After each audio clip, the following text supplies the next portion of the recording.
बिस्मिल्लाहिर्रहमानिर्रहीम। अस्सलाम वालेकुम। मैं तारिक उराया और आप देख रहे हैं मेरा यूट्यूब चैनल गलबात। आज पाकिस्तान के जो मौजूदा हालात हैं इसमें हर तबका चंद लोगों के अलावा जो कि एलीट क्लास है, middle class, upper middle class, lower middle class और पुअर क्लास, तमाम महंगाई की चक्की में पिस रहे हैं। इस महंगाई से किस तरह छुटकारा हासिल कर सकते हैं, इस महंगाई को किस तरह आप रोक सकते हैं, हम आज की वीडियो में डिस्कस करेंगे। आपको ऐसा फार्मूला मैं बताने जा रहा हूं कि जिस पे अमल करके हम कम से कम इस महंगाई को ब्रेक ज़रूर लगा सकते हैं। जी, कम से कम इसको रोज़ रोज़ बढ़ने से रोक सकते हैं। तो पूरी वीडियो देखिएगा और अगर वीडियो पसंद आए तो जो ज़रूर इसको लाइक और शेयर करें। तो हमेशा की तरह हम आपसे रिक्वेस्ट करेंगे कि हमारे चैनल को ज़रूर सब्सक्राइब करें।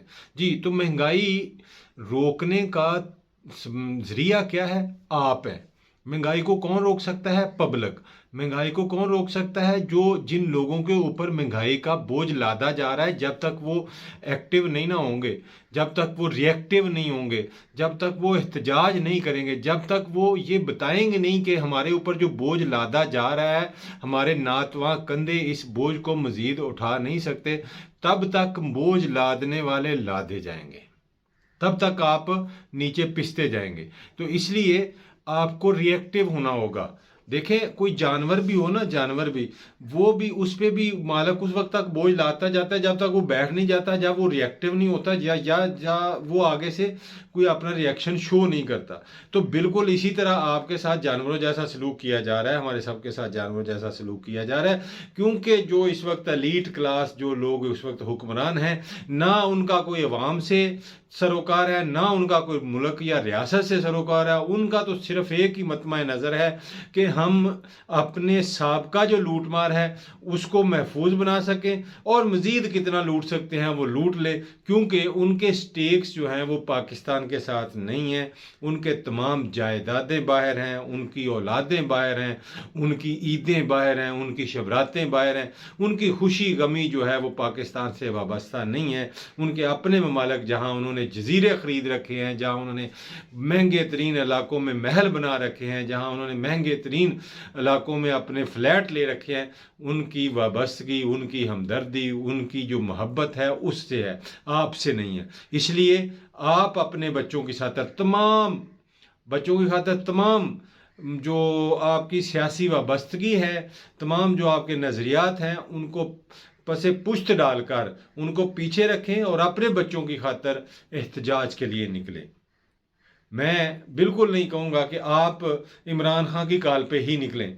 आप अपने ज़मीर से पूछें और अपनी अपनी फाइनेंशियल पोजीशन को देखें कि क्या आप ये बोझ बर्दाश्त कर सकते हैं। अगर तो आप इजीली खुशहाल हैं, जितना मर्जी बोझ पड़ता जाए, जिस तरह के कई तरह बेवकूफ़ आते हैं ये मीडिया पे और कहते हैं 1000 रुपये लीटर भी पेट्रोल हो जाए तो हमें कोई फ़र्क नहीं पड़ता।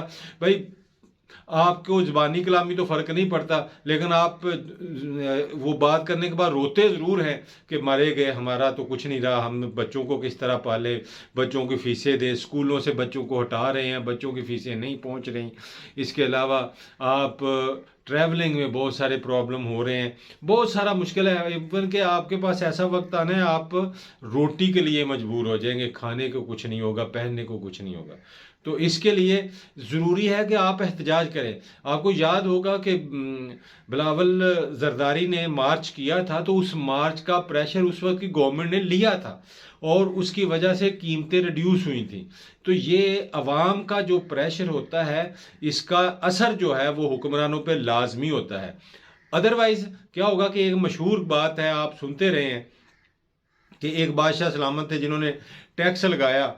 तो जब मतलब मशीरों ने, बादशाह सलामत ने कहा कि मुझे ऐसे लगता है कि अवाम मेरे ख़िलाफ़ हो गई है, तो कुछ मशीरान थे, उन्होंने कहा बादशाह साहब ये चेक करने के लिए ना कि आपके अवाम ख़िलाफ़ है या नहीं है, तो आप एक टैक्स लगा दें। तो बादशाह ने ये टैक्स लगा दिया कि जब आप सुबह काम पे जाते हैं तो रोज़ाना 2 रुपये उस वक्त के मुताबिक कह लें या 10 रुपये का तो कह लें, तो रोज़ाना आप जो है ना वो टैक्स दे के जाया करें, और हर गली महल्ले में जो है ना मतलब बाहर जो है ना अपने हर कारे खड़े कर दिए जो टैक्स दे के जाते थे। तो कुछ अर्सा बाद गुजरा, बादशाह सलामत ने सोचा कि लोग अब मेरे खिलाफ हो गए होंगे टैक्स की वजह से, क्योंकि महंगाई बढ़ गई है। तो बादशाह सलामत के मशीरों ने फिर जम्मा बादशाह को मशवरा दिया, बादशाह सलामत अभी पहले इनका आउट गोइंग टैक्स था जाने का, आप इनकमिंग टैक्स भी लगा दें। तो बादशाह ने 2 रुपये और लगा दिया कि जब शाम को आप काम से आते हैं फिर 2 रुपये टैक्स जमा करवाया करें। अब लोगों ने बिना चूंच रहा बर्दाश्त कर लिया कि अब क्या करें जी, महंगाई है तो साफ ज़ाहिर है कि हम अपने काम पे जा रहे हैं, चलो 2 रुपये सुबह दिए, 2 रुपये शाम को दिए। अब जब कुछ अरसा गुजरा तो बादशाह सलामत ने महसूस किया कि शायद लोग अब तो मेरे खिलाफ हो गए होंगे, अब तो आवाज़ उठेगी मेरे खिलाफ अब, क्योंकि सुबह भी लोग टैक्स देते हैं, शाम को भी टैक्स देते हैं, तो अंदर अंदर कोई ना कोई मतलब बगावत हो जाएगी। तो वो ही मशीरान जो थे उन्होंने मिफ्ता इस्माइल जैसे, उन्होंने बादशाह सलामत को मशवरा दिया कि बादशाह सलामत आप ऐसा करें कि हर टैक्स पोस्ट पे जो है ना कोई 2-2 बंदे भी खड़े कर दें जो इनको सुबह जाते हुए 5-5 जूते मारे करें, तो फिर ये जॉब पे जाया करें। बादशाह सलामत ने ऐसे किया कि सुबह उधर चेक पोस्टों पे जो है ना बंदे खड़े कर दिए, वो जब लोग जाते थे 2 रुपये पकड़ाते थे, 5 जूते खाते थे, काम पे चले जाते थे। अब बादशाह सलामत बहुत परेशान हो गया कि अब इतना कुछ हो गया है, इनको मतलब मैंने टैक्स भी लगाया है, अब रोज़ाना इनको जाते हुए 5-5 जूते भी पड़ते हैं, तो अब बगावत जो है ना ये पक्की है, अब नहीं मैं बच सकता। तो बादशाह सलामत ने सोचा कि तमाम जो बड़े बड़े कबाइल के लोग जो थे, जो हर पिंड का चौधरी था, जो हर महल्ले का जो मतलब है कि सरपंच था, उनको इकट्ठा किया और एक बहुत बड़ी ना मीटिंग उनके साथ की। और बादशाह सलामत खड़े होकर कहते हैं कि आप सब जो चौधरी हो, जितने भी मतलब है कि सरकर्दा लोग हो, आपसे मैं पूछना चाहता हूं कि आप मेरे इकदामात से खुश हैं? आउट गोइंग टैक्स लगाया, इनकमिंग टैक्स लगाया, आपकी बेहतरी के लिए मैंने सख्त और मुश्किल फ़ैसले किए, आपको जूते मारने वाले लगाए ताकि आप एक्टिव रहें, तो ये मुश्किल फ़ैसले मैंने आपकी बेहतरी के लिए किए, आप मेरे से नाराज़ तो नहीं हैं? पूरा मजमा खामोश था, कोई ना उठा। अब बादशाह हैरान परेशान था कि ये क्या हो रहा है, मैंने इतना कुछ किया है इसके बावजूद भी कोई नहीं उठ रहा। तो फिर बड़ी हिम्मत करके एक बुजुर्ग उठे और वो जब खड़े हुए तो बादशाह सलामत को बड़ी फिक्रमंद हुई, मशीरान भी परेशान हो गए कि अब बगावत शुरू हो गई, अब एक बंदा भी खड़ा हो गया तो बाकी इसके पीछे खड़े होंगे।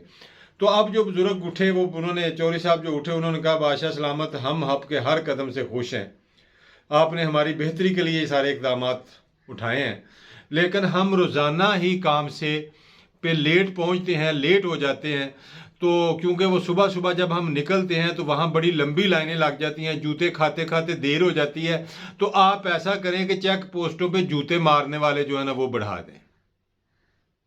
बादशाह सलामत गुमसुम और दिल ही दिल में खुश कि ये कौम उठेगी, ये बगावत करेगी, और उसने उस वक्त भांप लिया कि इस कौम में ये जुर्रत नहीं है कि ये कभी भी बगावत कर ले, जो ये कह रही है कि जूते मारने वाले बढ़ा दे।